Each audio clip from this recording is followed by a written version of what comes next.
नमस्कार मित्रांनो, आपल्याला माहित आहे खेकडे नदींमध्ये, तलावांमध्ये, सागरामध्ये मिळतात।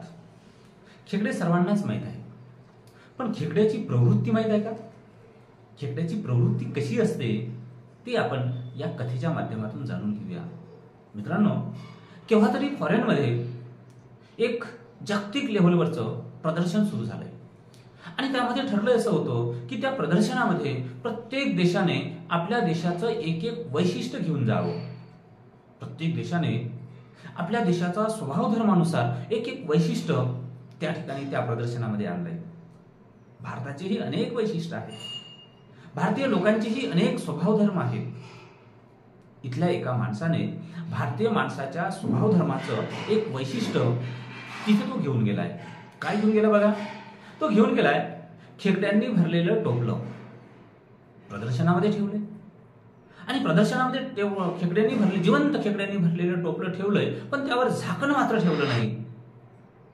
तिथे जो कोणी येत होता, पाहत होता, तो प्रत्येकाला प्रश्न पडत होता की यावर झाकण ठेवलेलं नाही, त्यामुळे खेकडे इकडे तिकडे निघून जाईल। प्रदर्शन दाखवणाऱ्या त्या भारतीय माणसाला विचारलं की काय आहे बाबा हे? तो म्हणाला की आमच्या भारतीय माणसांची काही ही वृत्ती आहे। ती वृत्ती कोणती? तर खेकड्यांप्रमाणे। ती कसं काय बाबा, हे यावर झाकण का ठेवलं नाही तुम्ही, कारण खेकडे निघून जाईल? तो म्हणाला की नाही, हेच तर खरं वैशिष्ट्य आहे काही भारतीय माणसांचं। भारतीय माणसं त्याच्यापेक्षा दुसरा कोणी वरचढ होत असेल, समोर जात असेल, तर त्याचे पाय ओढतो या खेकड्यांप्रमाणे। यावर झाकण ठेवायचं यासाठी काम नाही की वर चढणाऱ्या खेकड्याला खालचा खेकडा त्याचे पाय ओढतो आणि खाली खेचतो आणि तोही आपल्यासारखाच त्याला करून घेतोय। ही भारतीय माणसांची प्रवृत्ती यामधून दिसते। हेच भारतीय माणसांचं काही भारतीय माणसांचं वैशिष्ट्य आहे। मित्रांनो, हे योग्य आहे का? जेव्हा एखादा माणूस पुढे जात असेल तेव्हा त्याला मागे खेचण्यासाठी त्याचे पाय ओढणे योग्य आहे का?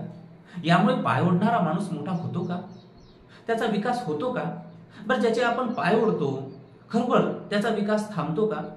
नाही। अगदी हा आपला भ्रम असतो मित्रांनो, की दुसऱ्याचे पाय ओढल्याने आपण मोठा होतो म्हणून। फळ्यावर एक रेष काढलेली आहे, त्या रेषेपेक्षा आपली रेष जर मोठी करायची असेल तर त्या पहिल्या रेषेला खोडायची आवश्यकता नाही, तोडायची आवश्यकता नाही, मोडायची आवश्यकता नाही, तर ती रेष तशीच ठेवून त्यापेक्षा आपल्याला मोठी रेष काढता येतं। म्हणजेच दुसऱ्याला आहे तिथे ठेवून सुद्धा त्याचे पाय न ओढताही आपल्याला मोठं होता येतं। मित्रांनो, मोठं होण्याचा हाच एक आणि खरा मार्ग आहे। मित्रांनो, गाडी चालवत असताना त्याला थांबून आपण समोर जायचं हा काही योग्य पर्याय नाही। आपली विद्वत्ता असेल, आपल्या धमक असेल तर त्याला योग्य पद्धतीने ओव्हरटेक करून समोर जाता येतं। त्याची गती तो सांभाळतो, पण आपलीही प्रगती कुणाला रोखता येत नाही। एखाद्याची गती सांभाळून आपल्याला आपली प्रगती करता येतं। म्हणून खेकड्याची वृत्ती आपण सोडली पाहिजे आणि माणसाची वृत्ती आपण स्वीकारली पाहिजे। आम्ही जगलो, तुम्ही बी जगा, आम्ही घडलो, तुम्ही बी घडा, एकमेकास सहाय्य करू, अवघे धरू सुपंथ, हा विचार आपण जोपासला पाहिजे।